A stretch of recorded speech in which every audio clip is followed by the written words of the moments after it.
All right. Um, Morning, John. Morning. How are you? Okay, how you doing? Not bad. Hanging in. A lot on my plate, I can imagine. but we're chipping away.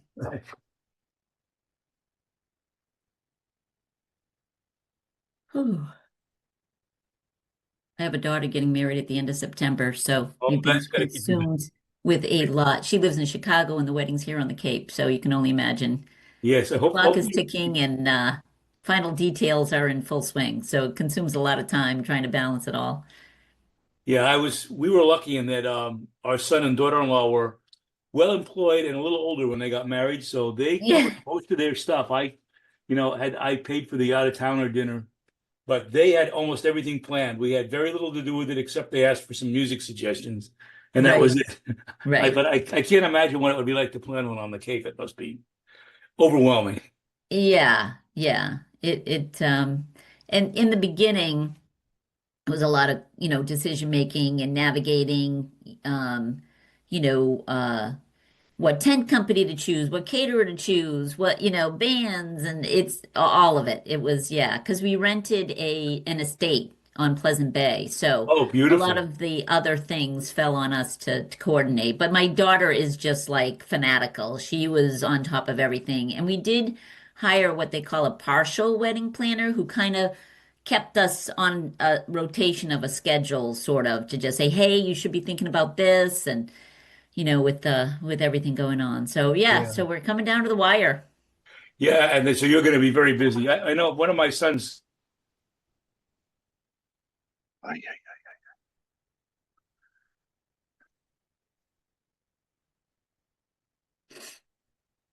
We lost you on video, John.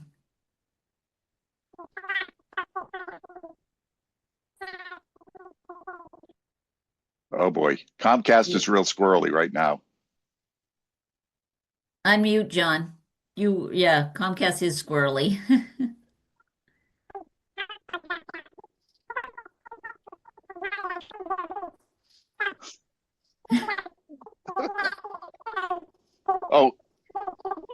Oh, I if Jen McGrail were recording this, we can play this back at our next meeting with Comcast to just describe what kind of service we're getting. Uh, John, you need to turn the helium off in your office. You sound like a chipmunk right now.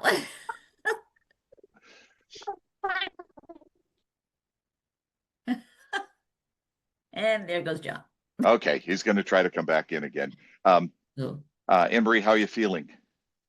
I'm better. I'm on track. I have a few specialists that I need to see in the beginning of September in the next couple of weeks. But yeah, we just got to figure out what's triggering it and go from there. So Wow, wow, yeah, wow. but I am feeling better. I'm feeling more like myself. I'm not having the issues of, so much dizziness that I'm falling over and can't sit up. So that's a plus. I should be there now and be normal. Yes, you Yes, you're I sound had a normal. You normal little now, sound power. I normal. had a John. little power failure. My my monitor lost power, and it powers the camera. So when the camera rebooted, it came up at the wrong sample rate. Oh yeah, yeah. I Okay. was going to say one of my son's friends had a wedding on Craigville Beach, where the outfits for the groomsmen were open-toed sandals. Yeah, she wanted a wedding, a Cape wedding on the water, but not on the beach. So yeah, so we figured it all out, and here we are. She got engaged 2 years ago. Um, My But she was sympathies. still she still had one more year of law school and taking the bar. So, which was nice because it gave us a little more time to, find a place. I mean, that alone, or find a place that was, everything as soon as you get over the bridge, like doubles. And then when you say wedding, it triples the Oh yeah. cost. So, yeah. But we've had some fun. We've had some, low points and meltdowns and but now we're, we're ready. We're ready. Okay, just doing a head count right now. I only see on the screen 3 named members of the committee, so we do not have a quorum. I see see somebody. four. Well, Who is Google Pixel 8? Can you identify yourself? Jed, unmute. You're on mute, Jed. Is that Jed? Yeah. Yes, it's Jed. Okay. Yeah. Okay. That's with that, yeah, at a little Hold on, past I 9. just have to take this. Yeah. Okay. We're going to wait a second for Anne Marie to come back, and then we will convene the meeting. I do not see Wendy. Wendy is dealing with some home issues, so she told me she may or may not be able to participate. I think that may apply to all of us at some point. I'll give Anne Marie a second to come back on, and then we'll convene. Yeah, life can get interesting sometimes with family and Brian, you of all know this very well. While we're waiting, since we haven't convened, how is your father doing today? it depends on when you ask and when you look. So he got readmitted to Dana from rehab, and they found yeast in his blood, shingles, and a cold.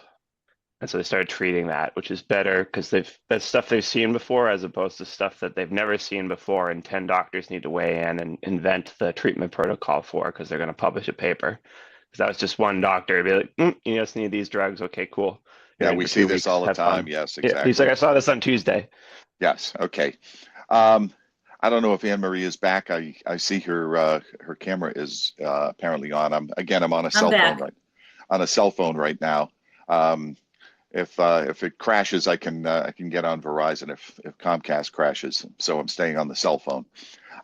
Okay, with that, at 9:07, I'm going to convene the meeting. Thank you everybody for coming. Right now, I'm going to just take attendance for the record.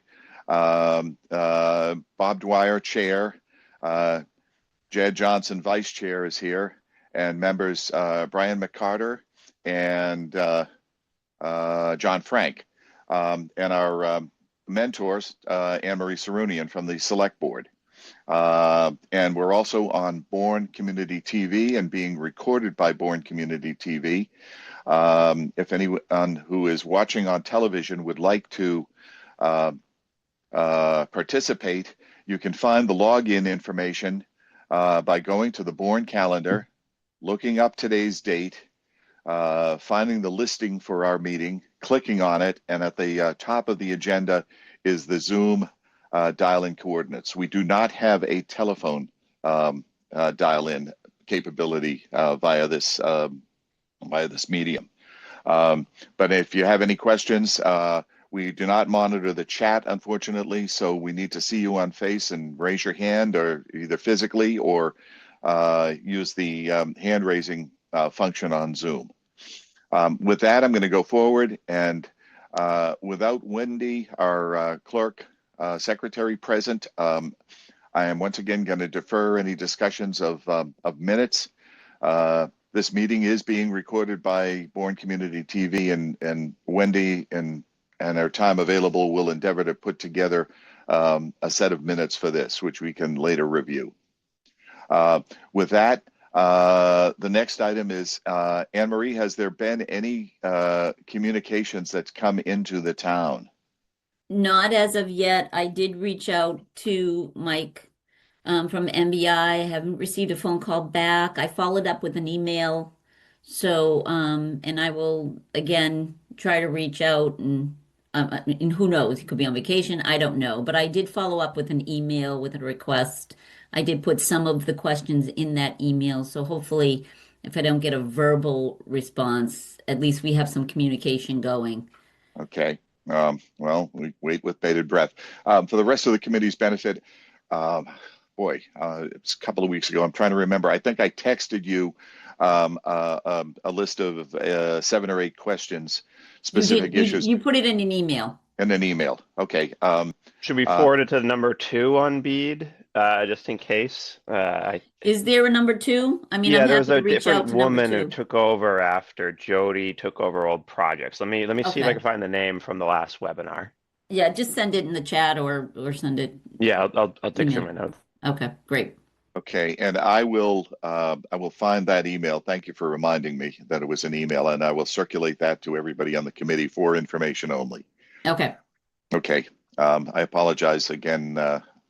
Again, I don't know why I did not do that when I sent it out, but clearly I had other things going on too.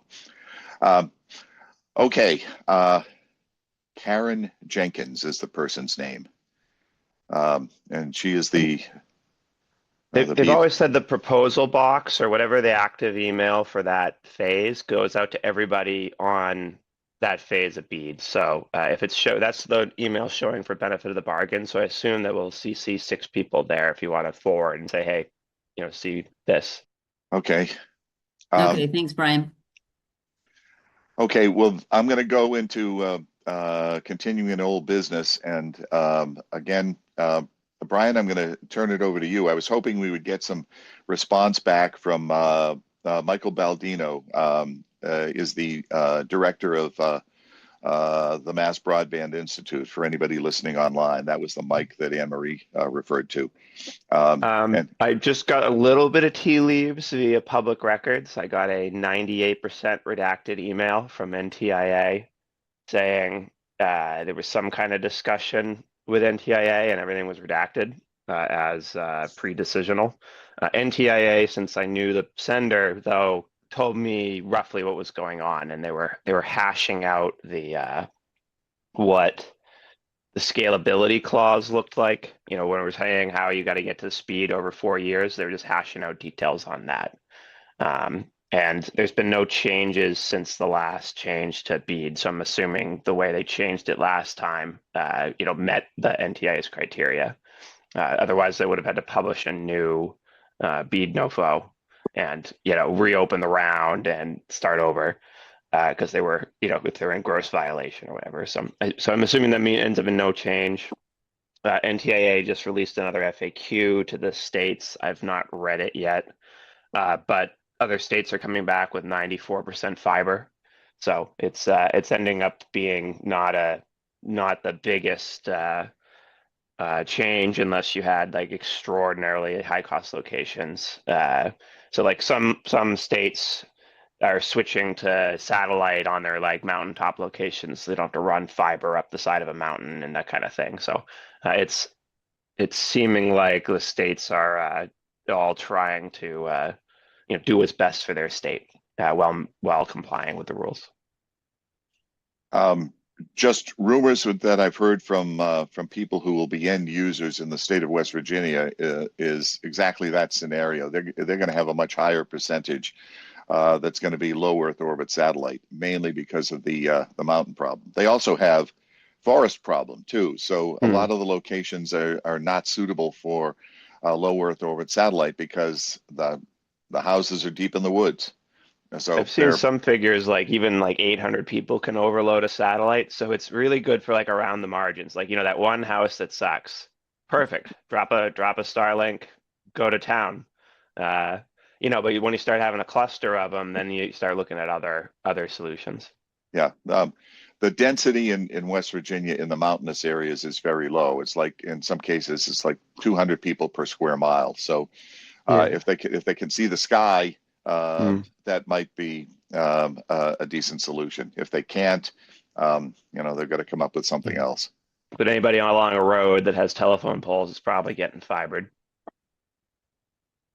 I also, I'm curious because I think that if this is a long-term solution, at least currently, I'm not sure that Comcast has the ability to meet that speed. That's what I wonder too, because it's 1 gig down by 500 over 4 years. And so that would mean they need to scale twice, so to speak, because their first upgrade is by 200 up. So what's their 500 up technology? That's the thing I'm curious about. I'm not even sure that I don't think DOCSIS 4 as being currently implemented is capable of that. And the question would be, and Jed might have some insight.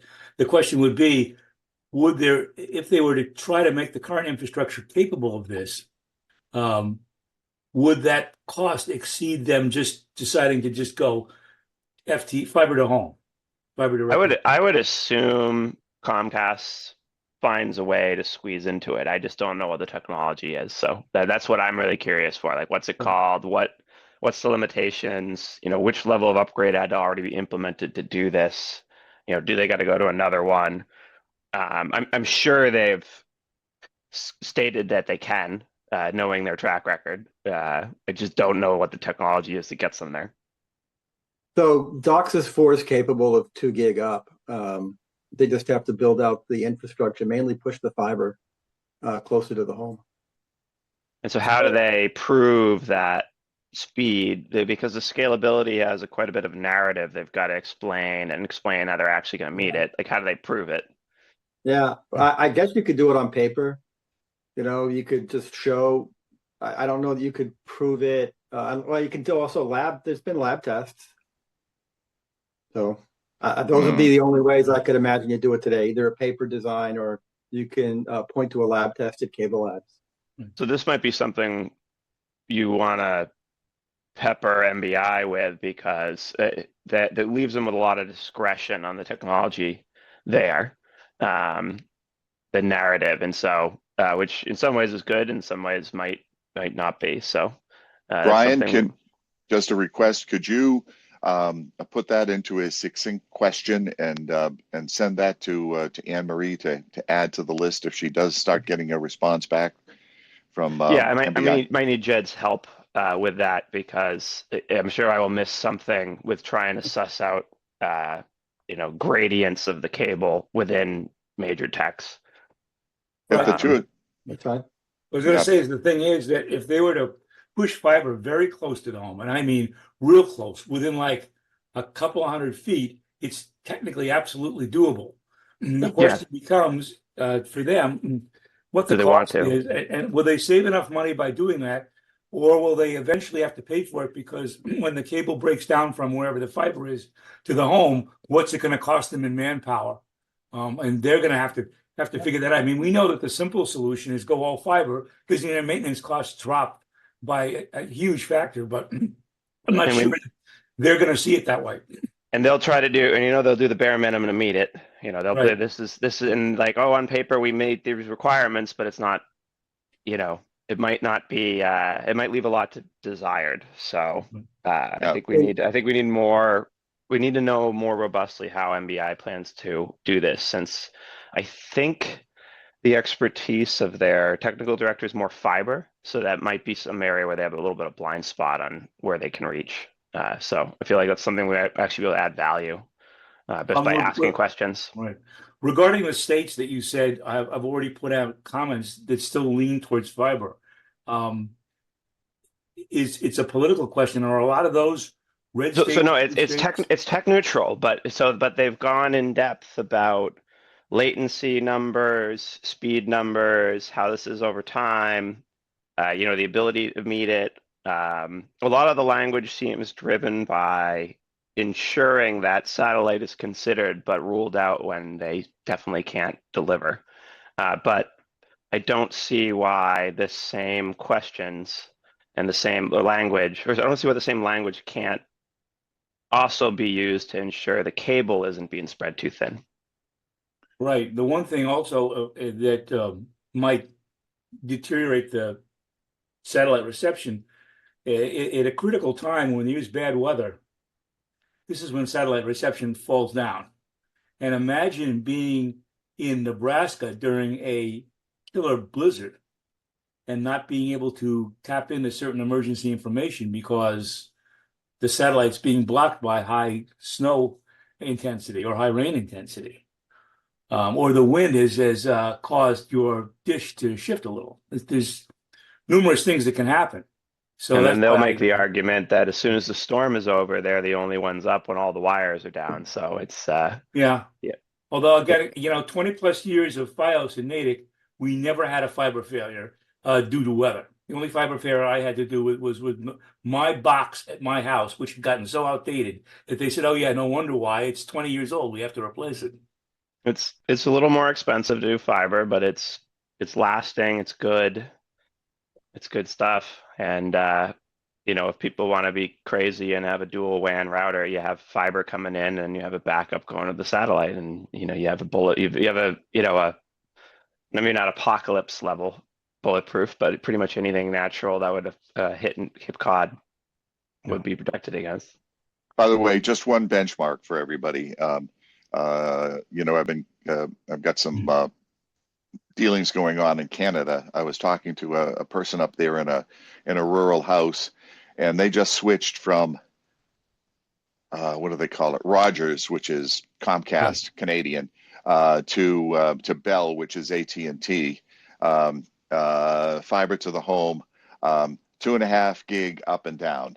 $100 Canadian or $73 a month is their fee.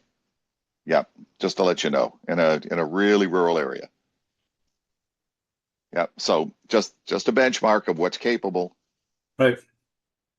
And Comcast or Rogers is giving them a gig and a half down and half a gig up. So that's pretty much the what they're requesting.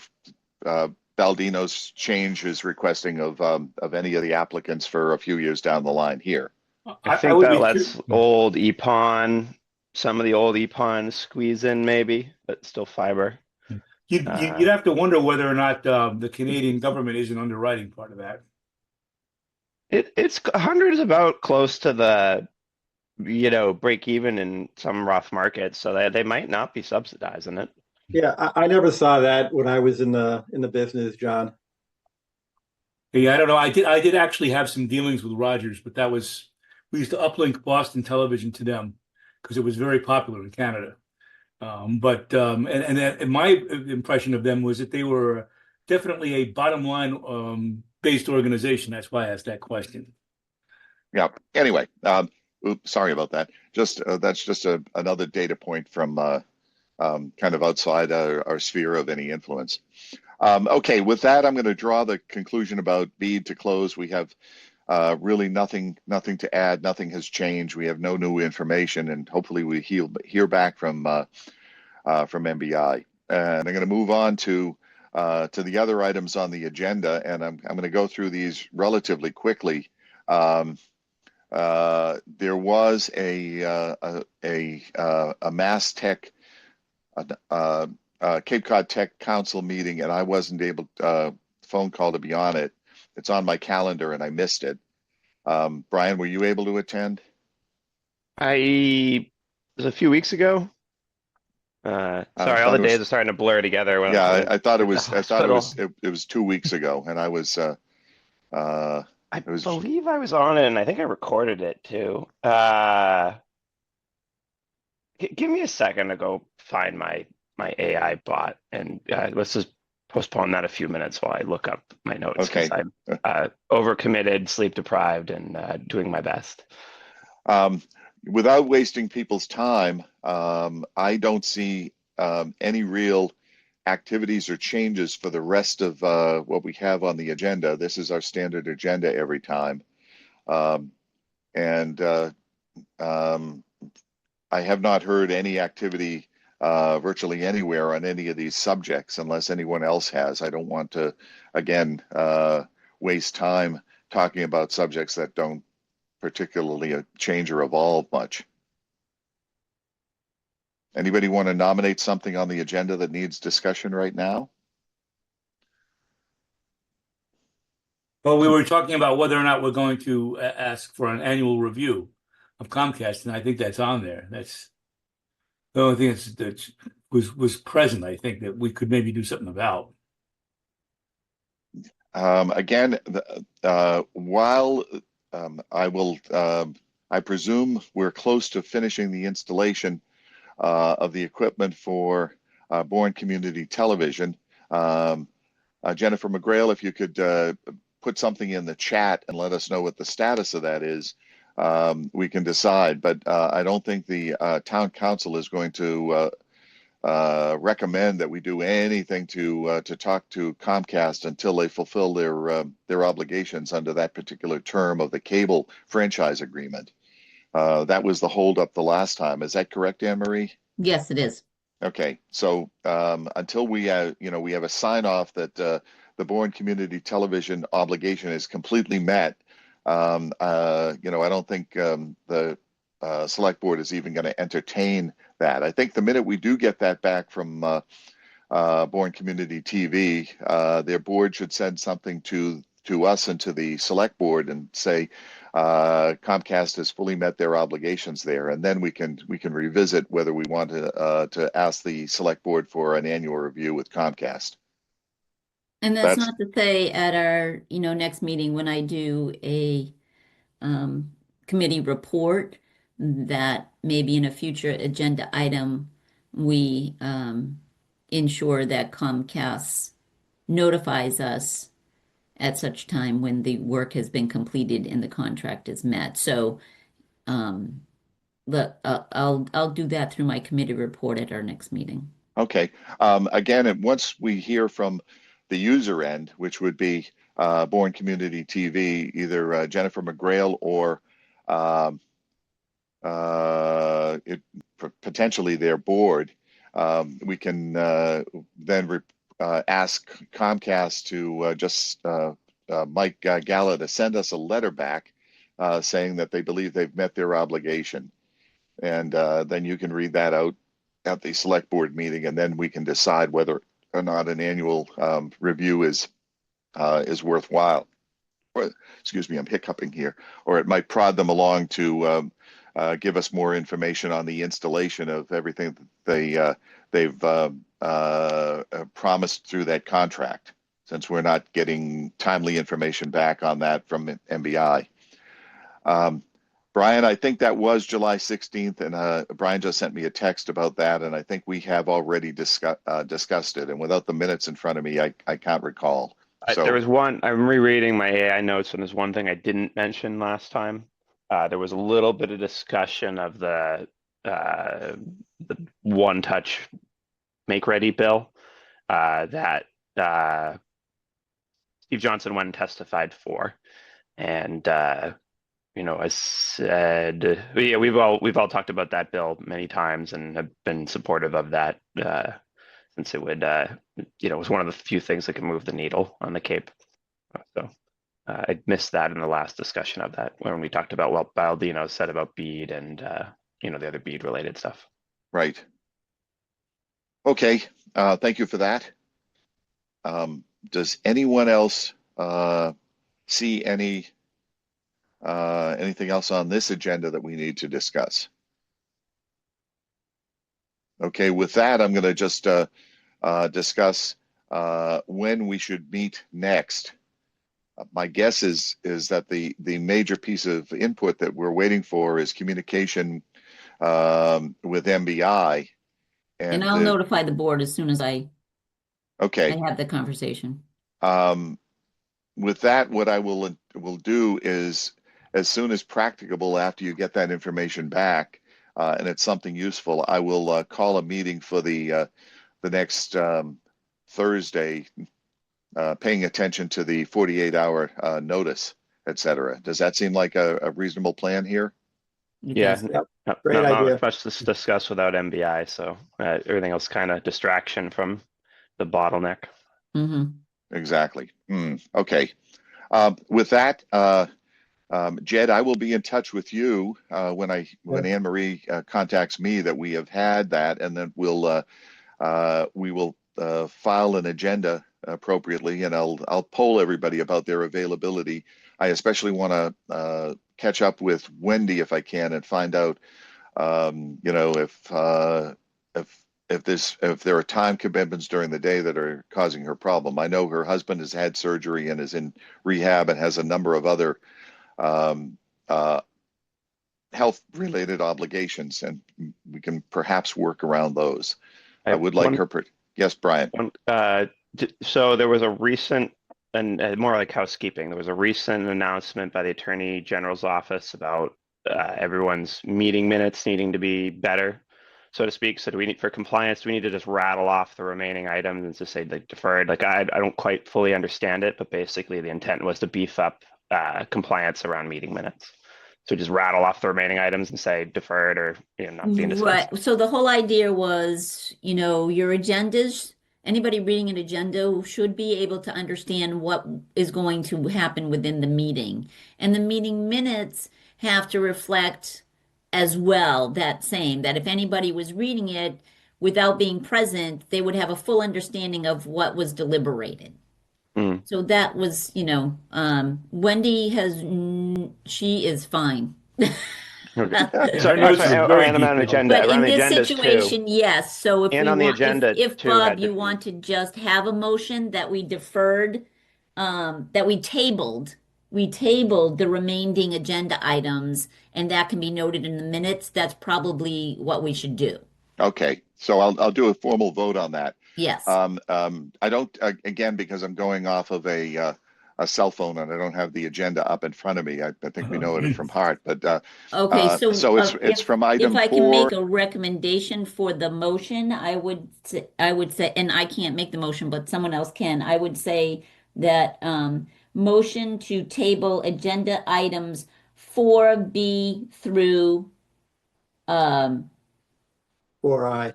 4I. Right. I'll do that. I make a motion to table items 4B through 4I. Second, Okay, John seconds. Voice vote. Okay, Brian, Aye. John, aye. Jed, Aye. Bob, aye. And Wendy is absent. So we have tabled those until we have until the next meeting and or some immediate activity. Okay. With New that, record. yeah, half hour. Okay. Well, hopefully, in the future, we just talk about how fast the installation is going and, God's in his heaven, all's right with the world, but it hasn't been that way for 2 years so far.